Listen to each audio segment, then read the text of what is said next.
नहमदुहु व नसल्ली अला रसूलिहिल करीम अम्मा बाद फ़ाऊज़ु बिल्लाहि मिनश शैतानिर रजीम बिस्मिल्लाहिर रहमानिर रहीम रब्बि इश्रह ली सदरी व यस्सिर ली अमरी वहलुल उक़दतम मिन लिसानी यफ़क़हू क़ौली रब्बि यस्सिर व ला तुअस्सिर व तम्मिम बिल खैर आमीन या रब्बल आलमीन. We are working at Jumla failure in the past tense, i.e. fail madi. We understand that Jumla failure has a minimum of two components, fail and file. And that the file is always marfu, or we can say file is always in the state of rafa. Previously we know that mubtada is always in rafa, khabar is also always in rafa, and now we have added that file is also always in rafa. Now file could be either dhamir, i.e. pronoun, or it could be an ism other than dhamir. When our file is dhamir, it is attached to the file, except that in Siga 1 and Siga 4 it's not visible at all. It is completely hidden. In Siga 1 our file is huwa, hidden in there, and in case of Siga 4 our file is hiya. When file is an ism other than the mir, then it is written separately from the file, as in this example. We have already conjugated zahaba. So zahaba is the first conjugation form which is Siga 1, and zahaba means he went.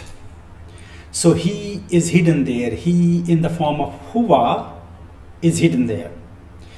So if we want to say Hamid went, we are going to say in Arabic Zahaba Hamidun. Hamid went. Now we can say that the file has become kind of ism zahir, ism visible, a way of saying it, but basically our file is an ism other than the mir, and when that is the case, it is written separate from the verb. So when we say Hamid went, now the huwa, which is in the form of dhamir, that doesn't exist here anymore. It is gone. So we cannot really conceptualize that huwa is also there, and now we have got our file, another file in a way, Hamid. No, it doesn't work like that. When we have an ism which is separate from file and written separately from verb, then the hidden dhamir doesn't exist. Okay, let's move on. Look at these two sentences. Zahaba Hamidun, Hamid went, and Nasara Hamidun, Hamid helped. So what is the difference between these two sentences? In the first one, when we say Zahaba Hamidun, Hamid went, the action of going has taken place on Hamid, i.e. on the file itself. And from the action of the file point of view, the information is complete. Otherwise, the information we can say is still incomplete. We don't know where Hamid went, and we can say Zahaba Hamidun ila suki. Hamid went to the market. But as far as action of the verb is concerned, action of the fail is concerned, the information is complete. The action of going has taken place on Hamid, which is our file. In this example, Nasara Hamidun, Hamid helped. The action of helping has not taken place on Hamid. Hamid is our file, and action of helping is going to take place on another entity. I have written here, we can say Nasara Hamidun Zaidan. Hamid helped Zaid. So the information is kind of different here compared to the information here. So what is the difference between these two sentences as far as grammar terminology is concerned? We know that in English this is our intransitive verb and this is our transitive verb. And the terminology in Arabic is that intransitive verb is called fail lazim, written here. So this is our fail lazim, and transitive verb is called fail mutaaddi. And because we are learning Arabic, so it is important to become familiar with this terminology. Now, next what I have written here is Hamidun fil masjidi, and you will immediately recognize that this is not Jumla Failya. This is Jumla Ismiya. So we are working on Jumla Failya, and what is this Jumla Ismiya doing here? I have brought it for two reasons. One, to revise the ism. We have to keep on revising the ism and the principles that govern the use of different asma. We cannot forget them completely. And second, in the last video, we looked at an ayah. خَتَمَ اللَّهُ عَلَى قُلُوبِهِمْ وَعَلَى سَمْعِهِمْ وَعَلَى أَبْصَارِهِمْ غِشَاوَةٌ وَلَهُمْ عَذَابٌ عَظِيمٌ. This ayah of Surah Baqarah, I think ayah number 5. So we analyzed at the time that khatama is our verb, just like zahaba. So if we say khatama, that means he put a seal on. When we say khatamallahu, Allahu, lafz jalala is in rafa, so that's our file. So Allah put a seal on ala kulubihim, on their hearts. So ala kulubihim is our murakkabe jari, and in this murakkabe jari, as we discussed, we have murakkabe idafi as well. So kulubihim is mudaf ilayh, which is our murakkabe idafi, and that murakkabe idafi becomes ism majroor for our jar, harfe jar ala. So ala kulubihim, on their hearts. And we said at that time that this jar majroor, which is murakkabe jari, propositional phrase, in that particular example was, we said, or is actually, that it is mutalliq fail. Okay, so if that was mutalliq fail and that is mutalliq fail, fil masjidi is also jar majroor. So whose mutalliq is this here? If you remember, we have discussed that this is muta'alliq khabar. So khabar is not present here. So in the absence of khabar, jar majroor becomes standing in for khabar. And when something is standing in for something, they are doing the job of that entity. For example, if Prime Minister is away on leave, and standing in Prime Minister will fill in this place and become standing in Prime Minister. But actually, in fact, although not elected Prime Minister, but in the absence of Prime Minister, will be doing all the activities of the Prime Minister. So our khabar, which is our jar majroor, which is mutalliq khabar and standing in for khabar, is actually our khabar here. So because this is a murakkab, we will say this is in the slot of, in the parking place of rafa, where rafa is supposed to be. This construction, this murakkab, this phrase is in state of rafa. So in that case, it becomes, this is our mubtada and that becomes our khabar, and they combine to make jumla ismiya. So where is khabar? A khabar is not always written or said. In this particular example, what is dropped or mahzoof is the word mawjudun. So basically the complete sentence will be Hamidun mawjudun. Hamid is present. We can see clear marker of rafa here. Here we can't see marker of rafa when we say, we can't really say then that ism is marfu, because rafa is our ism and marfu is sifa of that ism and related to that ism. So here there is no clear markers of Rafa compared to this. So we will say this is in the state of Rafa, in place of Rafa, in the place of Rafa. And clearly this is Marfu. This is also in state of Rafa, but Marfu as well. So Hamidin Mawjudan, Hamid is present, our Mubtada Khabar, and Fil Masjidi, in the mosque, is our Muta'alliq Khabar. And in this example, this Mubtada Khabar and Muta'alliq Khabar combine to make Jumla Ismiya. So we got three components of Jumla Ismiya here. Similarly, we have three components of Jumla Failure here as well. When we say, in this example, we have only two components, basic components. Zahaba Hamidun, Hamid went. Here it is Nasara Hamidun Zaidan. Hamid helped Zaid. So, what is the function of Zaid here? Zaid is our maf'ul, the object. So, this is our fail, the verb, subject, and object. And how, because there's nothing in between them, there's nothing here and nothing here. So, how do we know which one is subject and which one is object? We know that from I'rab. We know that file is always marfu in the state of Rafa. And now we know that our maf'ul is always in the state of nasab. It is clearly mansoob here with marker of nasab here, which is a double fatha. So Nasara Hamidun Zaidan. Hamid helped Zaid.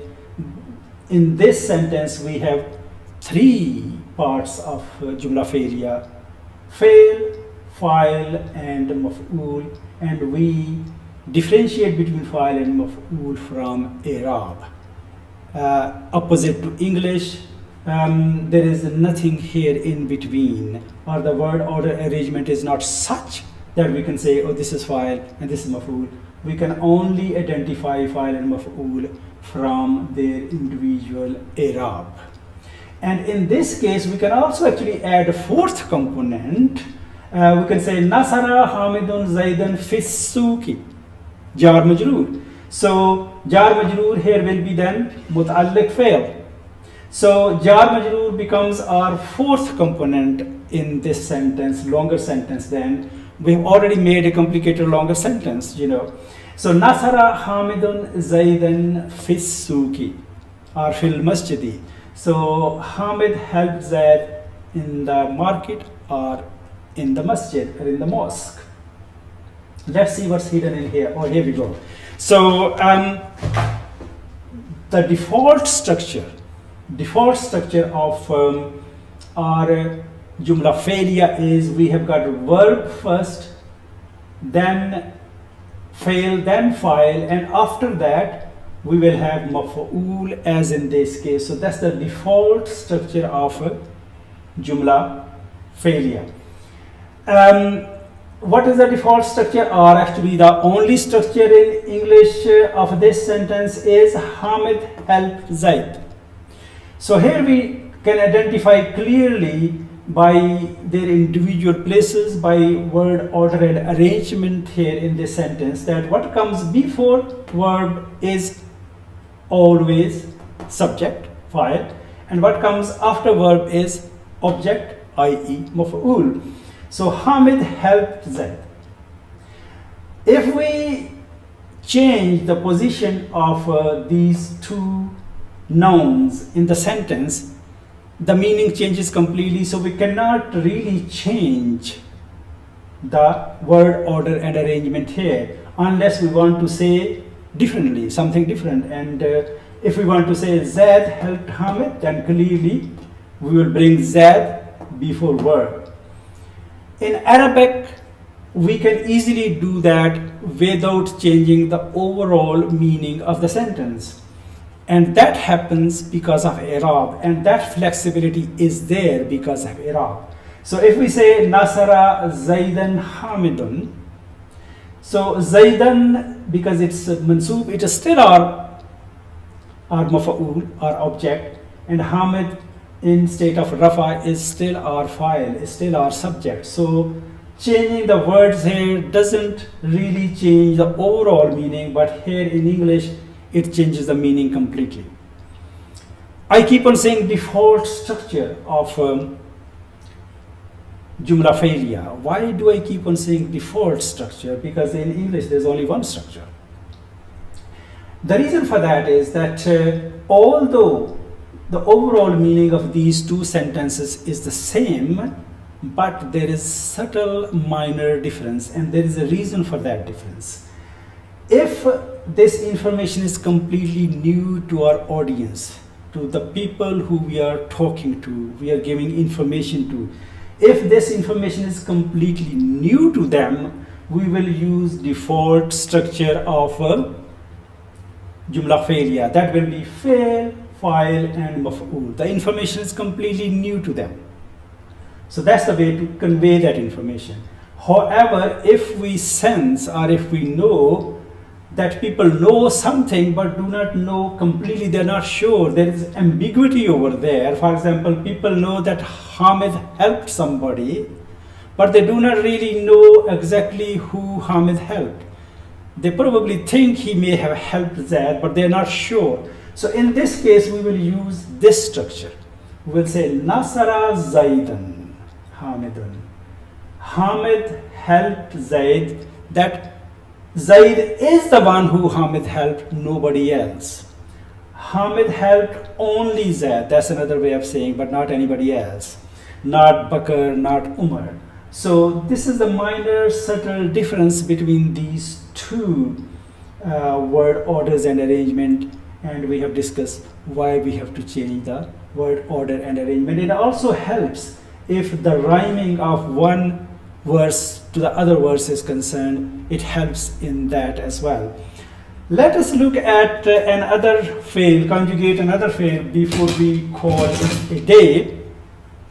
We've got katala here. Katala, kaf, tal, lam is our root, and katala is like zahaba. So he killed. And to kill, if we want to say, we will use masdar, which is katlun, to kill. So katala, he killed. And we can easily conjugate that. Then we say katala, katala, katalu, katalat, katalata, katalna. And from here it changes. Katalna, katalta, kataltuma, kataltum, katalti, kataltuma, kataltunna, kataltu, katalna. So these are our 14 conjugation forms. I have added this here. This we are already familiar.